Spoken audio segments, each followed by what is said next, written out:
प्रिय फैमिली, आप सभी को जय मसीह की। जो परमेश्वर हालात बदल देता है, उस पवित्र परमेश्वर की उपस्थिति में मैं प्रभु यीशु का दास प्रदीप बर्मन आपका स्वागत करता हूं। मैं आपको बता दूं, आपकी कोई भी कंडीशन हो, परमेश्वर आपसे प्यार करता है। आपको लोग गिरा रहे हैं, तब भी परमेश्वर आपसे प्यार करता है। या आपके हाथों से कोई अधर्म का काम हो गया, तब भी परमेश्वर आपसे बहुत प्यार करता है। अगर आप बहुत गुस्सा करने वाले व्यक्ति हैं, तब भी परमेश्वर आपसे बहुत प्यार करता है। आप भी आज की सुबह कहें, प्रभु, हे पवित्र प्रभु यीशु, मैं आपसे प्रेम करता हूँ। जब आप ऐसा बोलेंगे तो आप उसके प्रेम को अपने जीवन में नदी के समान बहता हुआ देखेंगे, और उस प्रेम के झरने से आपकी, आपके परिवार की, आपके आने वाले कल की बहुत शांतिमय जिंदगी होगी। देखिए, भजनकार क्या क्या कहता है। भजन संहिता 7 और उसका पहला वचन बड़े ध्यान से सुनिए। यदि आपके पास बाइबल है तो आप उसे खोल लीजिए। अगर नहीं है तो आप अपने फ़ोन के प्ले स्टोर में BIBLE बाइबल लिखें, और आप जो भी भाषा पढ़ते हैं वहाँ से डाउनलोड कर लें। यहाँ लिखा है, हे मेरे परमेश्वर यहोवा, मेरा भरोसा तुझ पर है। वो सुबह ही सुबह अपने हाथ उठाता है और सिगिया गौन की आवाज़ करता है, विलाप की आवाज़ करता है। अपने दुख में परमेश्वर से कहता है, न्याय के लिए प्रार्थना करता है, हे मेरे परमेश्वर यहोवा, मेरा भरोसा तुझ पर है। आपने सुना होगा, देखा होगा कि अगर कोई गलत काम कर रहा है या पाप कर रहा है तो उस पापी को वहाँ से हटा दो। लेकिन प्रभु यीशु का ऐसा मकसद नहीं है। प्रभु यीशु मसीह नासरी के ऐसे वचन नहीं है। प्रभु यीशु मसीह नासरी की ऐसी शिक्षा नहीं है। वो प्रेम करना सिखाते हैं। ये आदमी बहुत पीड़ा में है, दुख में है। ये कहता है, हे मेरे परमेश्वर यहोवा, मेरा भरोसा तुझ पर है। आप सबसे पहले परमेश्वर पर भरोसा करना सीखें। जब आप भरोसा करना सीख जाएंगे, तब सब कुछ आसान हो जाएगा। हर एक काम आसान हो जाएगा। हर एक माहौल में जीना आसान हो जाएगा। वो किस माहौल में कहता है, हे मेरे परमेश्वर यहोवा, मेरा भरोसा तुझ पर है। वह कहता है, सब पीछा करने वालों से मुझे बचा और छुटकारा दे। है ना, वो कितने लोग उसके पीछे पड़े हैं उसे नहीं पता, या पता है। आपको नहीं पता आपका कौन कौन शत्रु बन गया। एक बहन बहुत सुंदर थी, वो जब हॉस्टल में गई तो वहाँ के हॉस्टल के सारे बॉयज़ उसके शत्रु बन गए। जब वो क्लास में गई तो कई टीचर बताते उसके बहुत शत्रु बन गए। उसके रिच होने के कारण, वो जिस सिटी में रहने के लगे, उसके रिच होने के कारण कई लोग उसके शत्रु बन गए। और फाइनली वो बताती है कि किसी ने उस पर काला जादू कर दिया। उसके माँ बाप ने बताया, और उसकी पूरी देह, उसकी सुंदर बॉडी सड़कर खराब हो गई। वो रोती रही। जब वो प्रार्थना में आए तो परमेश्वर ने उसे छू कर चंगा किया। पहले 5 संडे वो बिल्कुल जख्मी शरीर से प्रभु में आए। जब वो छठे संडे आए तो उसकी देह से हल्के हल्के फोड़े गायब होने शुरू हुए। और फिर जब वो 11वीं मीटिंग में आए तो उसकी देह नॉर्मल कर दी प्रभु ने। आपको नहीं पता आपका कौन शत्रु कैसे बनेगा। अगर आपने कोई बड़ी ज़मीन ले ली तो लोग आपके तब शत्रु बन सकते हैं, या आपकी कोई बेहतरीन नौकरी लग जाए तब आपके शत्रु बन सकते हैं, या आपने ट्रैवलिंग करते हुए कोई बड़ा बोल कह दिया तब आपके शत्रु बन सकते हैं। किसी भी कारण कोई भी शत्रु बन सकता है। आप परमेश्वर पर भरोसा करना सीखें। वचन में लिखा है, वो कहता है, सब पीछा करने वालों से मुझे बचा और छुटकारा दे। जब आप मुझे सुन रहे हैं, आप लिखें, प्रभु मैं तेरा भरोसा करता हूँ, प्रभु मैं तेरा भरोसा करता हूँ, हे मेरे जीवित ईश्वर मैं तेरा भरोसा करता हूँ।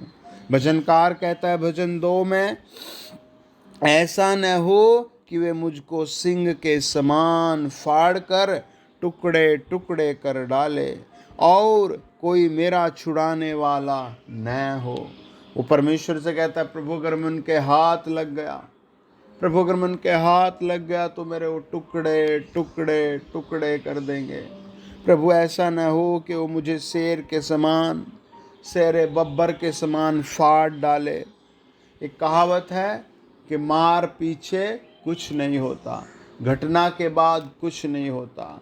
2 बच्चे साइकिल से जा रहे थे और उन्हीं के रिश्तेदारों ने ऐसा ऐसा कुछ किया कि उस बच्चे का सर साइकिल से लगा और फिर उसका पागलपन बन गया।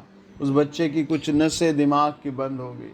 उन्होंने बहुत सारी जगह दिखाया तो फाइनल उनके परिवार के लोग ही आते थे कि इन्होंने इन पर काला जादू किया है, एक्सीडेंट में इनका हाथ है। वो बहुत रोए, बहुत रोए। आप भी समय से पहले परमेश्वर से कहे, प्रभु मेरा भरोसा तुझ पर है, प्रभु मेरा भरोसा तुझ पर है। वो 3 में कहता है, हे मेरे परमेश्वर यहोवा, यदि मैंने यह किया हो, यदि मेरे हाथों से कुटिल काम हुआ हो। अब वो अपने आप को जांचता है, अब वो अपने आप को प्रभु के सामने जांचता है। अब वो प्रभु के सामने खुद को खड़ा कर देता है और वो कहता है, प्रभु जी, हे प्रभु, यदि मेरे हाथ से, है ना, वो प्रभु के सामने अपने हाथ फैलाता है और वो कहता है, हे परमेश्वर यहोवा, यदि मैंने ऐसा किया हो, यदि मेरे हाथों से कुटिल काम हुआ हो, यदि मैंने अपने मेल रखने वालों से भलाई के बदले बुराई की हो, या मैंने उसको जो अकारण मेरा बैरी था लूटा हो, तो शत्रु मेरे प्राण का पीछा करके मुझे आ पकड़े और मेरे प्राण को भूमि पर रौंदे और मेरी महिमा को मिट्टी में मिला दे। वो परमेश्वर से ऐसी प्रार्थना करता है। Hallelujah, hallelujah, hallelujah, hallelujah, hallelujah, hallelujah. कितना अलग है ना। वो अपने कामों को प्रभु के सामने रख देता है ना। जब आप 1 कुरिन्थियों 11 अध्याय 23 पद में जाते हैं, प्रभु ने कहा, इस मेज में हिस्सा लेने से पहले अपने आप को जांच लो। अगर कोई अधर्म तुमने किया है तो वो क्षमा मांग लो, प्रभु तुम्हें क्षमा कर देगा। आज की सुबह आप भी कहें, प्रभु मुझे माफ़ कर दे, मैंने जिससे जो धर्म की बात कही या गलती की, मुझे माफ़ कर दे। प्रभु मैं माफ़ी मांगता हूँ। हालेलुया। वो 6 में कहता है, हे यहोवा, अपने क्रोध में उठ और क्रोध से भरे हुए मेरे सताने वालों के विरुद्ध तू खड़ा हो जा। मेरे लिए जाग, तूने न्याय की आज्ञा दे दी है। देश देश के लोगों की मंडली तेरे चारों ओर हो और तू उनके ऊपर से होकर ऊंचे स्थानों पर लौट जा। यहोवा जाति जाति का न्याय करता है। यहोवा मेरे धर्म और खराई के अनुसार मेरा न्याय चुका। Praise the Lord. 9 में कहता है, भला हो कि दुष्टों की बुराई का अंत हो जाए, परंतु धर्मी को तो स्थिर कर, क्योंकि धर्मी परमेश्वर मन और मर्म का ज्ञाता है। हालेलुया।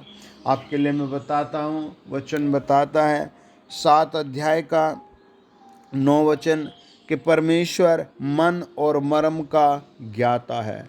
आपके दिल में क्या परेशानी चल रही है, परमेश्वर जानता है। हालेलुया। वो फाइनली प्रभु से कहता है, हालेलुया, वो परमेश्वर के सामने झुक कर कहता है 10 में, मेरी ढाल परमेश्वर के हाथ में है, वह सीधे मन वालों को बचाता है। मेरी ढाल परमेश्वर के हाथ में है, वह सीधे मन वालों को बचाता है। आप भी अपना मन सीधा कर ले। आइए प्रार्थना करें, प्रभु आपको बचाएगा, हर हाल में ऊंचा करेगा। आप अपने हाथ उठाएं अपने घर में और कहें, प्रभु यीशु मैं आपका स्वागत करता हूँ। इस पाल्म संडे में मैं आपका स्वागत करता हूँ प्रभु। मैं ईस्टर में आपका स्वागत करता हूँ, मैं गुड फ्राइडे में आपका स्वागत करता हूँ और आपके चरणों में आ जाता हूँ। आइए प्रार्थना करें। पवित्र आत्मा जी, आज की सुबह मैं खुद को आपकी वेदी पर समर्पित करता हूँ। मुझे अपने लहू से वॉश कर ले। जितने भाई बहन मुझे सुन रहे हैं उन सब को अपने लहू में छिपा ले प्रभु यीशु मसीह। यदि ये या इनके परिवार का कोई जन किसी दुख में है, पवित्र आत्मा उस दुख से आज़ाद करे, उससे बात करे। यदि किसी जेल में या हॉस्पिटल में है, पवित्र प्रभु वो छुड़ाया जाए वहाँ से। यदि कोई किसी भी तरीके के सताव में है, पति पत्नी, वो छुड़ाए जाए। यदि इनमें से कोई जादू टोने में है तो आज़ाद किया जाए। प्यारे प्रभु, इन्हें आशीष दे, अच्छी नौकरी की, इन्हें आशीष आए प्रभु यीशु के नाम से, अच्छी सेहत की, इन्हें आशीष आए अच्छे मोहल्ले की। प्रभु यीशु मसीह इनके जीवन को सरल करो। कई लोगों का जीवन बहुत कठिन बना हुआ है, आप इन्हें सरल जीवन दें। इनके घर के हर व्यक्ति को बुरी लत से आज़ाद करें। इनके द्वारा इनके परिवार को छुड़ा प्रभु। इनके द्वारा इनके गांव में, इनकी सिटी में, इनकी कंट्री पर आप आशीष दें। जो आउट ऑफ इंडिया से सुन रहे हैं उन्हें टच करो, जो इंडिया से मुझे सुन रहे हैं उन्हें टच करो। पवित्र आत्मा touch touch touch touch touch touch, हर एक कौड़ी को टच करो, टच करो, टच करो। पवित्र आत्मा टच करो हर एक उस बहन को जिसको संतान नहीं प्रभु। आज के दिन अगले साल वो अपनी कोख में बच्चे को खिलाए, उनकी कोख को touch touch touch touch touch touch touch करो। पवित्र आत्मा जिन भाई बहनों के पास नौकरी नहीं उन्हें टच करो, टच करो। इसी महीने प्रभु वो नौकरी पाए, touch touch touch touch touch touch touch करो। प्रभु जिनको कैंसर, ट्यूमर या फोड़े या स्किन रोग है उन्हें टच करो इसी समय, touch touch touch touch touch. मैं कहता हूँ आउट हो जाए बीमारियाँ, मैं कहता हूँ बीमारियाँ बाहर हो जाएं, मैं कहता हूँ बाहर हो जाए दुष्ट आत्मा, काला जादू बाहर हो जाए। टच टच टच टच, हड्डियों के रोग, आँखों के रोग, पेट के रोग, स्किन के रोग, टच टच टच टच यीशु नाम में बाहर कर दे। पवित्र आत्मा ने टच कर, ये शात 53:5 के अनुसार टच कर, मत्ती 8:17 के अनुसार टच कर, खुदाबंद खुदा मलाकी 4:2 के अनुसार टच कर, होली गोस्ट 1 पतरस 2:24 के अनुसार होली गोस्ट टच कर, प्रकाशित वाक्य 1:5 के अनुसार। जिनकी आंखों में मोतिया बिंद, काला बिंद और भी तरह तरह के दूर दृष्टि, निकट दृष्टि है, वो सब नष्ट हो जाए, नॉर्मल आंखें हो जाए, पवित्र आंखें हो जाए। Touch touch touch touch touch touch, असफल लोगों को टच करो पवित्र आत्मा और इन्हें सफल बनाओ in the name of Jesus. प्रभु यीशु मसीह के पवित्र नाम से सब बोले amen, amen, amen. God bless you dear family. Description में नंबर है, आप अपनी गवाही रिकॉर्ड करके ज़रूर भेजना। आपकी गवाही हमारे लिए बहुत महत्वपूर्ण है। यदि आप चैनल पर पहली बार आए हैं तो पूरा फेथ करें, चैनल सब्सक्राइब करें, वीडियो ज़रूर शेयर करें। God bless you.